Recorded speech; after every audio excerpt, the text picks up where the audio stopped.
Hello. Hi, everyone. I hope everyone's doing well. I know it's been forever and a day since I made a video, huh? Well, it's been extremely busy. I hope everyone's doing well. We're at the end of August of 2022. Yikes, this has been a busy month. I mean, towards the end of last month, it was busy. I remember thinking before the summer started that things were gonna open up and be better during the summer. Yeah.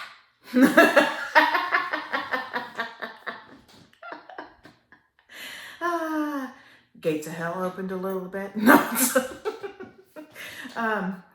So I hope you guys are doing well, and I'm just going to share what I do is I do have ALS. I have an upper motor neuron onset of ALS. I am a slow progressor, so if you can still hear me talk, I hope you can hear me. I do have periods now where the spasticity is getting bad, and it's either spasticity or allergy-related asthma. I'm not sure what it is. I'm in the process of getting all diagnosed. But I'm trying to talk louder. I'm on a different device recording this, so I hope it helps. So what's been going on?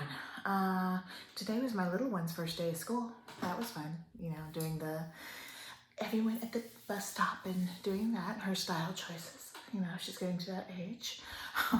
It's cute, she's real creative. Had my cousin come in this past weekend. When I first got diagnosed with ALS, there's, talk about going to Europe to see them and just kind of, go on a cruise. And in retrospect, woo! But it was finally nice to be able to see and spend some time. And after a really hard period, that was a big bit of joy. It was really special. Got to see a art exhibit by MC Escher, and that immersive. If it comes to your town, definitely go. It goes along his whole career. Absolutely wonderful. Metamorphosis was there. Some of the plates they'd used to make, he carved for Metamorphosis. Amazing. One of my favorites was there, Circle Limit 6, part of the Circle Limits he was doing. And it was really interesting. There was another piece, a ball. And apparently he did those during, in 1942, when the Netherlands was under occupation. So, the good and evil. But a lot of beautiful pieces and very, very breathtaking. Got to see the bats. Really awesome. If I can, I'll insert it for you guys. And, it was nice to spend time talking, unplugged, and actually, talking with people. I love that, though I seem to live my life on Zoom lately. I have been doing things. I live in the state of Texas, and we have an election coming up, so I've been working with one of the political campaigns, making calls. And I did another group. I'm a public speaker for. I talked to a group in the state of Pennsylvania, and then realized in just listening to that group, how much Texas's voter suppression really is. It's a little bit mind-blowing. But hopefully, there's another piece in MC Escher's thing here in the States. They had Blue Devils and Red Devils, and politics is not pretty for anyone, but for me, it's people matter.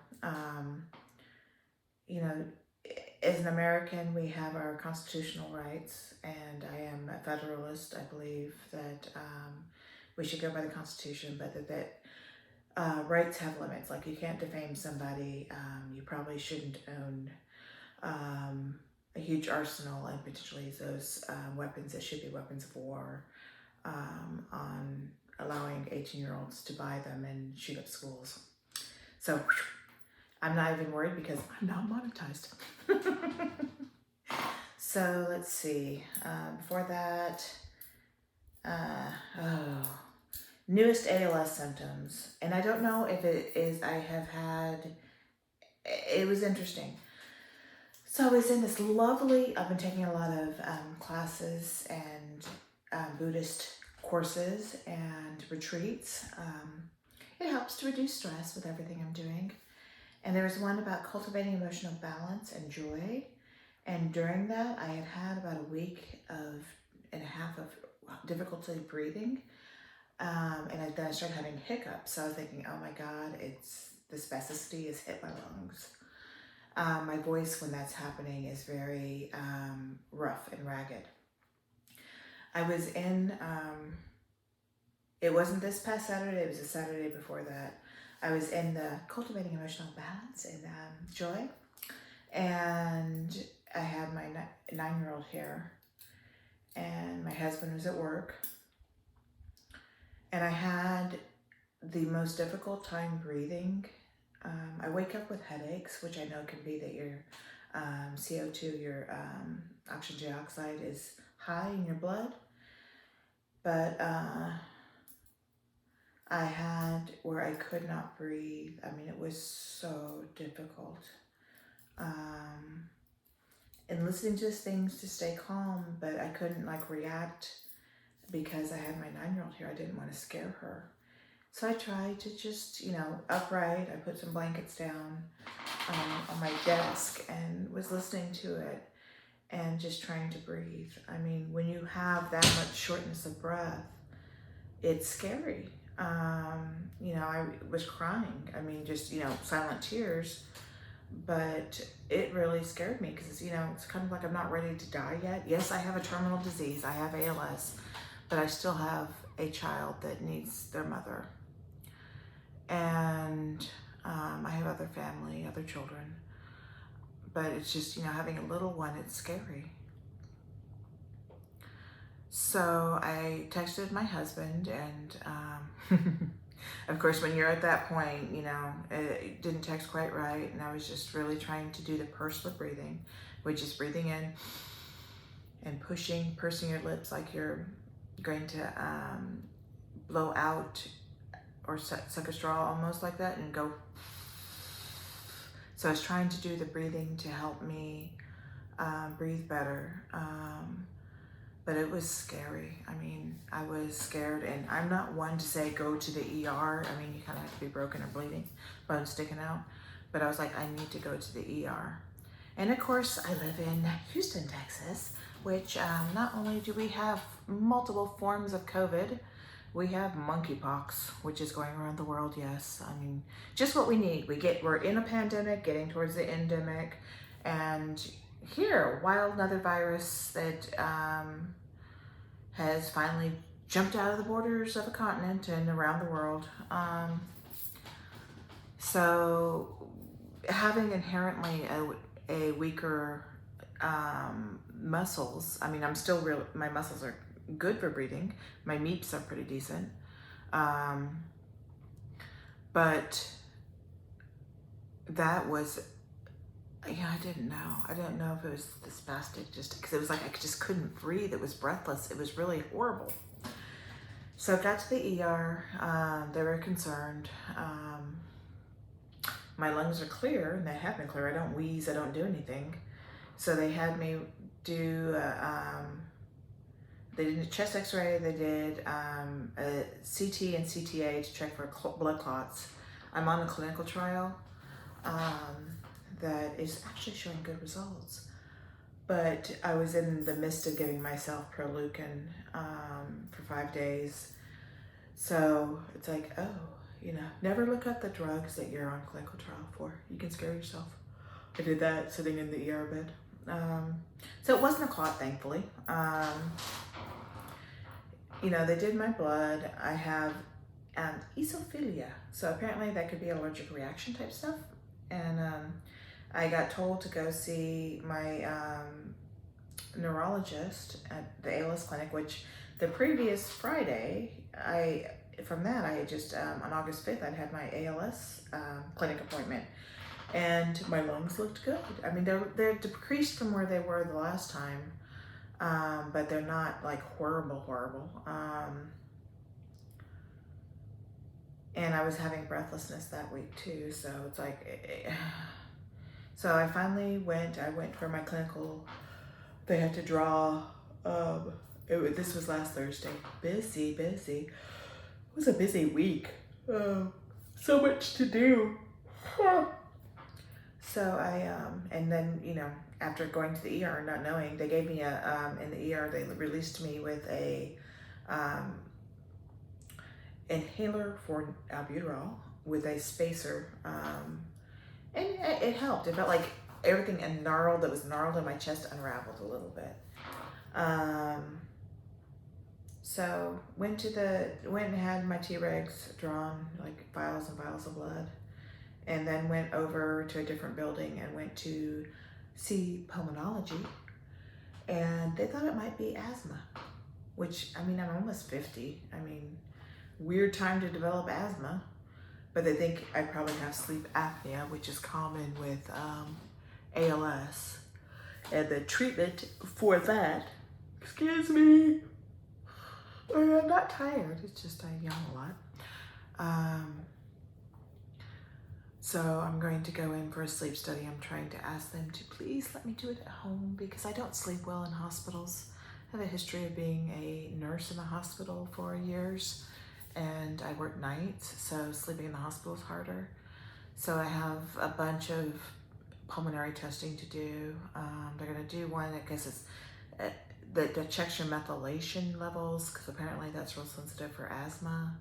I think I could have had a subacute asthma, which if it's asthma and not the ALS, that's awesome. You know, I looked up stuff, which, you know, you can scare yourself when you have a terminal disease like ALS. Not just if you are a person that's consulting Dr. Google and seeing if your muscle cramps are ALS, but actually when you have the disease and you just don't know. It's like being it's like being a surfer and you have to balance over the waves. You know, it's kind of, you're always going, you know, a little bit down, but you're trying to right yourself and just cope with what's going on. I really hope it's just asthma.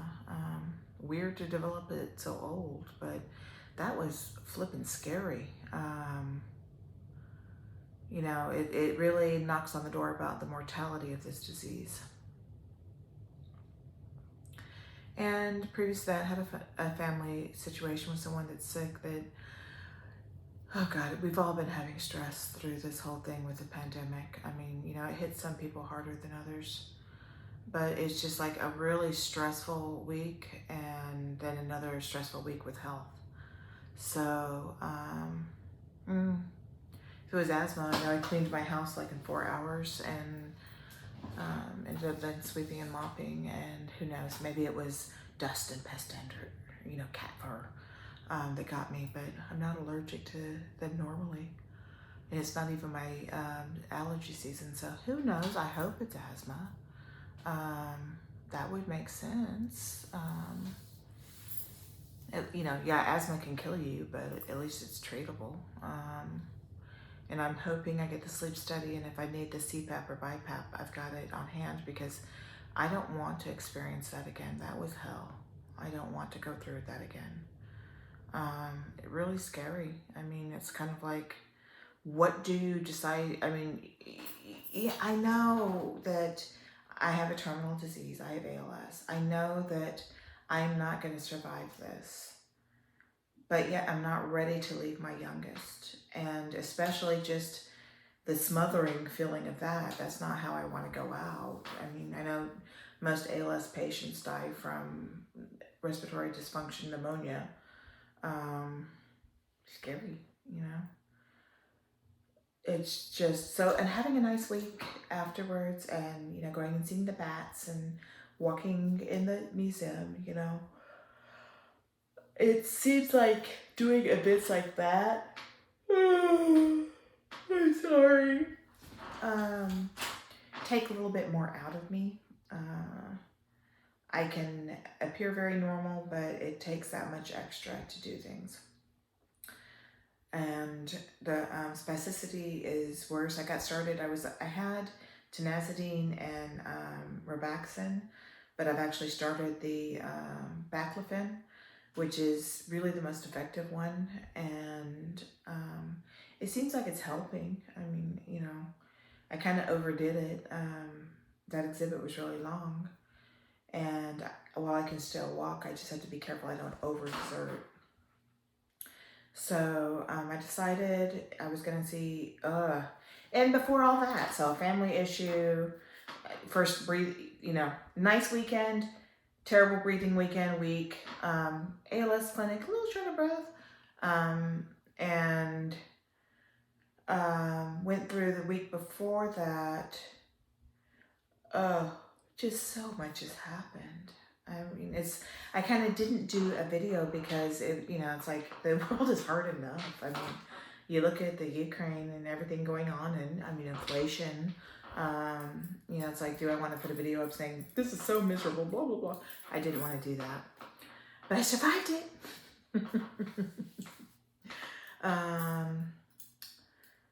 Let's see. So what happened this summer?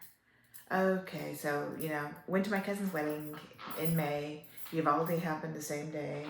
Did all the thing, and I did it in the video before that, you know, all my, you know, NRA protest, all my public speaking about that. Got a picture on Reuters, but you can't see me because my face is turned.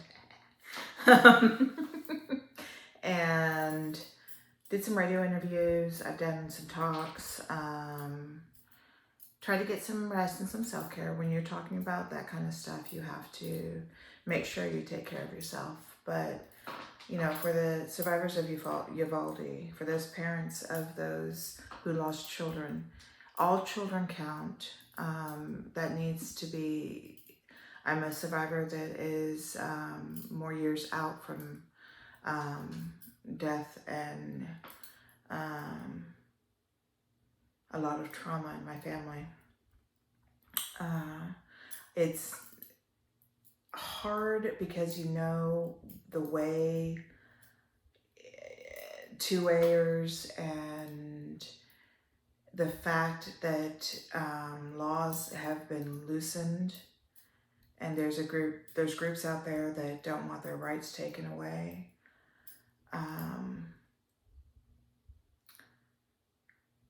It's just, you know, I believe in advocating. I believe in being an advocate. I believe in being, you know, woe is me. I think I'm an agent of change, but I believe you should say things. It's kind of like, why do I do these videos? I do it because there's not something, they don't tell you when you get ALS what to do. You can get diagnosed, and, you know, not every case of ALS is exactly the same. It's an umbrella disease. You know, there's things that go this. I'm a genetic one over here. You know, it's just been a lot. So my sister, my middle sister, one of the kindest, sweetest people out there. I mean, you know, if you want to know, look up one of the kind, good people in this world. Had a reoccurrence of her breast cancer, except she had a brain tumor. And she had neurosurgery, and thankfully she survived. She's had radiation after that, which reduces her chances of reoccurrence, and she should be able to come home soon. But it's just been like, boom, then another family emergency, boom, and then, you know, my health issue, boom. And then finally it seems like things are lifting. I don't know. I mean, we're living in the Chinese curse. May you live in interesting times. Nothing against the Chinese, you know. I mean, very good people. A long history and culture. So I support Taiwan and all the people that are Chinese. But so I've just been doing a lot that way. I'm getting into several more courses. Trying to keep my head up, and thankfully I have been doing the deep dive on prayer and meditation, and that has really helped, because it's the spoon theory. You know, you only have so many spoons a day, and each activity, you know, bathing, shaving, eating, you know, there's all this takes spoons, and you can tire out. it's just, it feels like sometimes when I try to move the mountains, you know, I have other people that help, but this has been a very challenging summer for me. You know, the idea of losing my sister, thankfully it looks like she's gonna survive, and she has, talking like herself. You never know after brain surgery. You know, she did not lose the ability to not walk. You know, so that is a blessing. That really is, thank God. You know, Buddha, whoever you think, you know, it's like, that's absolutely wonderful. The other situation seems like it's very, very good people that know, have good minds, can get things totally taken care of. It's just, you know, so everyone in life has issues. It's just, it was concerning. My health, which can be precarious, even though I do good. I'm really lucky. I think this clinical trial I'm in, or it's a clinical drug investigation. I hope it gets published. It's a smaller study, but everybody's doing good on it. I talked to another gentleman that's in the study, and we've had some breaks in it with the IRB, which is an internal review board. It must be the FDA. Ever since they had that mess up with an Alzheimer's drug, it seems like they've really slowed things down. So while I was told when we had the break in May that some people that are on the clinical trials can worsen, I was lucky I didn't. I mean, my Treg cells were higher than normal to begin with. That might be a key of why I'm a slow progressor. Who knows, maybe my nursing career and being exposed to every germ and bacteria and fungus and everything else like that actually helped my immune system. I don't know. I mean, it could just be that that's just how I was made. I did not have any decline in my case. This other gentleman lost the ability to walk, and he's gotten on the BiPAP. And here I am having issues invariably with breathing at times. I don't know, the headaches in the morning really make me think that it's, you know, I could be having breathing difficulty at night. And it's scary to me because my family members, the ones that have died, I mean, other than my uncle that just recently died of, he was my godfather that passed away from ALS. I think he had a normal hospice death. But my dad and my other uncle died in their sleep. So I'm like, they died because they were having breathing issues. So hopefully I get the CPAP or BiPAP that I should hear within 2 weeks, the call, and I just need to set up a bunch of other pulmonary tests. I mean, I just went through a whole bunch on August 5th, but they want to redo them. They'll probably put me in that booth that they have, you know, breathe. So we'll figure it out. I mean, if it's asthma, I'll be happy with asthma. Even though I like perfume, I like Lysol, I like bleach. Why did you have an asthma attack? No, it's it was cleaning off the baseboards and the fans. Yeah, I mean, it takes a lot with house cleaning. It's like you don't realize, you know, it's like I hurt when I bend a lot. I mean, I'm still flexible enough to do things. It's just, it causes, you know, there's ramifications of pushing yourself. It makes the spasticity worse. So that's just something, you know, it's like, you gotta do some things. I mean, I wish I was wealthy, but I'm not. I mean, my power chair costs $60,000. I still have like $5,000 to pay on it. But thankfully I have the seat elevator. Thank you to the Gleason Foundation. And if you can, please support Team Gleason. They are helpful. So, oh yeah, that's it. What else happened? I was seeing a pain doctor. I think since January of this year, I've had 36 tablets of Tylenol number 3. 36 through 8 months. And it was like some discrimination. I mean, when you're a part of a clinical trial, your life is not yours. You know, I have to kind of remember never to plan other doctor's visits on Thursdays because invariably I have to change them. But if you're getting narcotics, even if it's a really weak one, you have to go in every 30 days to pee in a cup to prove that you're not an addict. And between my mom dying, my uncle dying, being in a clinical trial and going every week to every 2 weeks to the medical center, I had a surgery, and I was oversedated after my surgery from having a hysteroscopy, and thank goodness it's not uterine cancer.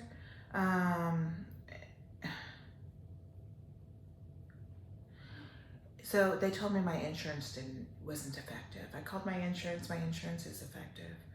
I had the gabapentin, which for me works well for my spasticity pain. It actually does help. And called my PCP, he gave that to me. I was trying to call, and it's like, you know, I called and we were playing phone tag back and forth between that doctor's office and my messages, their messages, my messages, their messages. You never can call and get a person. You usually get an answering machine. So I had gone into the pharmacy to go pick up my medicine, and they tell me that I look on my allergy list. You know, I'm allergic to some antibiotics and a couple other things. I mean, just, you know, hives, rashes, you know, that kind of stuff. And on it had that I was allergic to methadose, which is the liquid form of methadone, which if you just see how I reacted to the anesthesia, that stuff would kill me. Besides the fact that I don't have bone cancer, I'm not actively dying on hospice right now. I don't have that great pain that I would need that. I'm actually opiate naive. And the testosterone, I'm like, what? I'm a cis white female. Well, I have since Hispanic, but it's like, why would I'm not transgendered and I've never had testosterone. It was I don't know if it's wrong chart or if those two drugs together are like signs that someone may be a drug addict. They say they're allergic to them, so they won't pass you can't do a urine drug screen on them. And I don't know how it got on my chart. So I don't know if it was malicious, but I know them saying that my insurance didn't work and blah, blah, blah. And basically, you know, it's discrimination. You know, as much as people would say, why do you do this and that? It's like, you have ALS. Well, I don't want to watch paint dry. You know, I'm in a clinical trial, so you don't really have your own life that way. You're going to fill with the trial because you are volunteering to be a study subject. You know, it's like, I'm a study subject for ALS, and if I can use body, blood, spinal fluid to help other people with ALS or prevent other people from having these issues with ALS, that's what I will do. It's another form of advocacy. But it's just like, you know, I guess in another way, if I look at it, you know, rescheduling, coming in, not being able to do that, you know, when I called to cancel the appointment of 2 days after my surgery, I had no idea I'd be affected like that after having anesthesia. I probably sounded a little bit, but I couldn't drive. I mean, you know, I'm not driving like that. And I could have sounded under the influence. You know, it was 2 days ago and it was anesthesia, but yeah. It's just, and then calling my husband's phone. I mean, what if I had ALS? What if I couldn't use my hands to answer? What if I didn't have a voice? Wouldn't you want to talk to a person instead of just leaving messages before you make a decision about whether you provide care for someone or not? I don't want the care from them. I called another doctor and like, well, we don't use opiates. Okay. You know, is there a state system where I'm blocked? I mean, I've never been a drug addict, and I have true, honest pain. This disease causes me pain. Spasticity causes pain. In average for ALS patients, you can have 40 to 73% have pain during the disease. Later, it can be from not being able to move and having you know, less muscle and bone and stuff, but this spasticity can really hurt. It is suffering. Considering with the breathing and everything else like that, I may consult a palliative doctor. I mean, I'm not a person that you have to worry, you know. I don't drink, I don't smoke. Though, you know what? If I wasn't having breathing problems, I probably would be smoking. What am I going to worry about? Catch cancer? I'm almost 3 years into the disease. Usually this disease, ALS, people die within 3 to 5 years. Some people die sooner, like my family members do. For some reason, I'm preserved.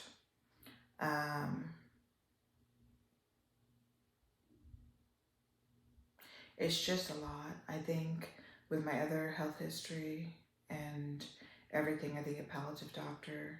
It's just comfort care, man. That's all, you know, don't discriminate against me.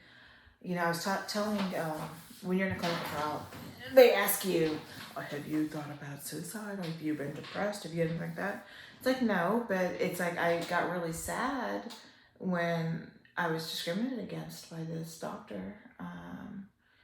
And I realized I was talking to a person of a different ethnicity and race, and I felt my privilege at that point. And it's like, well, I'm sorry, I know this. And then she told me, don't get discouraged. People shouldn't have to be discriminated against, you know? And being othered because you have a disability is ugly. It hurts. Annoying.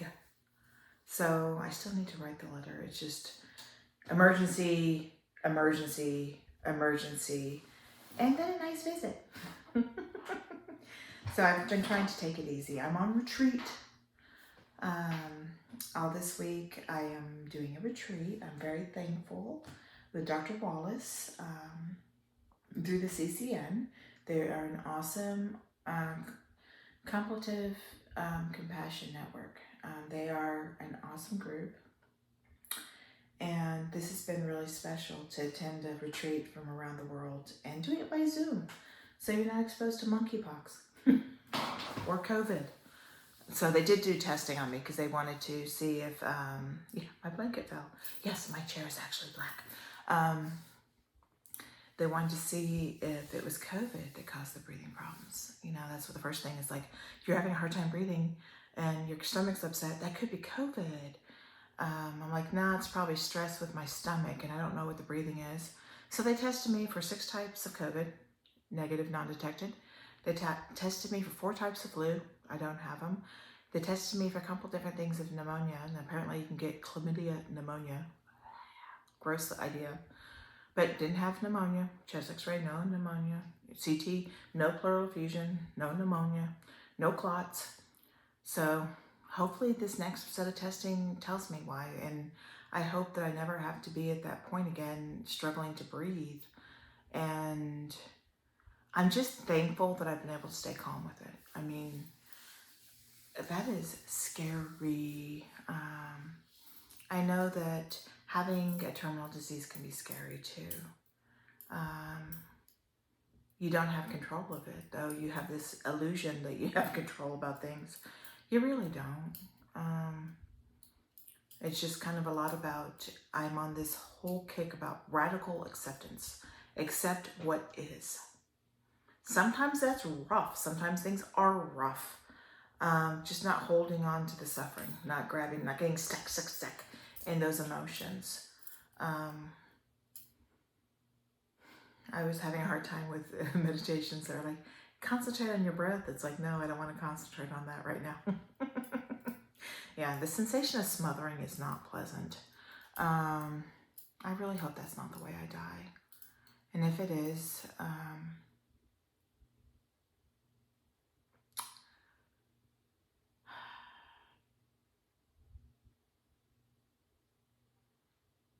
there's no way I can control that. Gotta work on accepting stuff. So, end of this week, Sorry, that just got me. It's still really fresh. Scary. I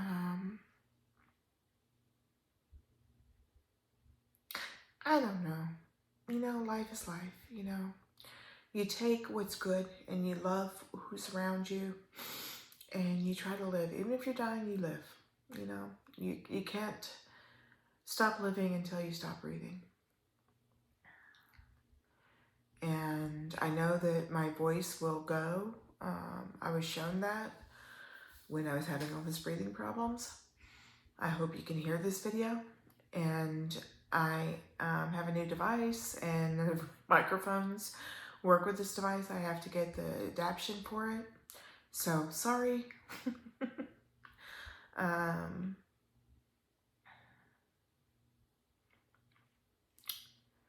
Life, you know, it's about getting resilience. It's about taking one step after another and just keep going. Now, sometimes if you have ALS, it may be, you know, using your power chair if you're that blessed to have it, and know that if you're trapped in your body, you know, you're bigger than that. You know, you're more than that. You know, you can't destroy energy. They can't prove the weight of the soul or where the mind is. It's not in your brain. You know, the energy will never be lost. I'm lucky that I have a lot of people that love me. I'm really thankful my little cousin came from Switzerland to see me. That was sweet. I'm so blessed to be in this retreat. And my little one, cutest little style thing, and her birthday is coming up. And so far we haven't had the hurricane, though. We're having a lot of rain. Finally, this drought, we're getting rain. Hopefully we just don't flood. And my sister survived cancer, so far. Sorry, it's just emotional. No, it's not the pseudo-bulbar symptoms. Even if there's hard times, just remember, you know, the best thing and the truest thing is there's impermanence. Nothing's permanent. Nothing stays the same. Things will change. So just keep riding the waves. Things will change. I'm hoping that I have more time for meditation, more time for good things. You know, I have another friend that's facing scary things, and I told her, you know, the truth is when you have a terminal disease, you have to choose. You choose to get scared about the disease, you choose to go down and get totally bogged by it, or you can choose to live. And you can choose to live better. You know, it's like, even you don't know how long you have to live, but you can choose to live better. And that's what I'm choosing now. You know, September's around the corner, you know, and then October, Halloween. You know, I've got to get doing my Halloween stuff.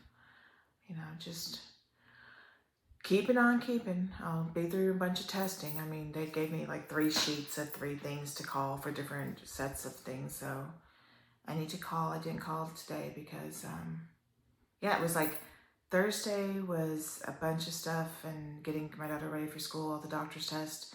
Friday, my cousin came in town. Saturday, did around everything like that. And then there was Sunday, drove him to the airport.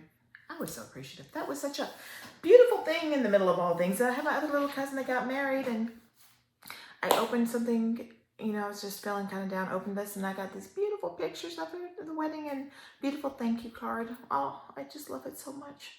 There's so many people that have so much love. I'm so lucky, you know. I'm a lucky person. So remember, look for the beauty in the day. Find the beauty. You can look at the cracks. All you're going to see is more cracks. Take care of yourselves. Hug someone next to you. Do something nice for someone. We're all in this post COVID, well, it's still around, thing, and it's kind of getting back to society, you know, screen time for kids and all that, you know, it's like put down the screens and talk to someone, and serve somebody. If it can be going to a homeless shelter, or talking to a friend that's lonely, doing something for others helps you. It's like taking a brick off your back. Take care of yourself, find the beauty, and I will try to make a video. Hopefully not, but all this tragic stuff will be happening. I mean, gee, what an enlightening video. But there's good things around, there are just happy things. With all the rain, there's been a lot of yellow, beautiful flowers. And that makes me happy. But take care, and thank you guys for subscribing and being around. Don't forget to like the video, and I will make another video sooner, because hopefully the bad stuff's gone. But I'll let you know what the test results just say. And if I ever get this study gets published, I'll let you guys know where to look at it, because it's so far, my ALS AFR score went up, so I'm at 44 right now. It starts at 47, so 3 years, that's not so bad. Yay! It might be working. It actually might be an effective treatment. So how awesome is that? And if it's asthma, wouldn't I be lucky? All right, talk to you guys later. Bye.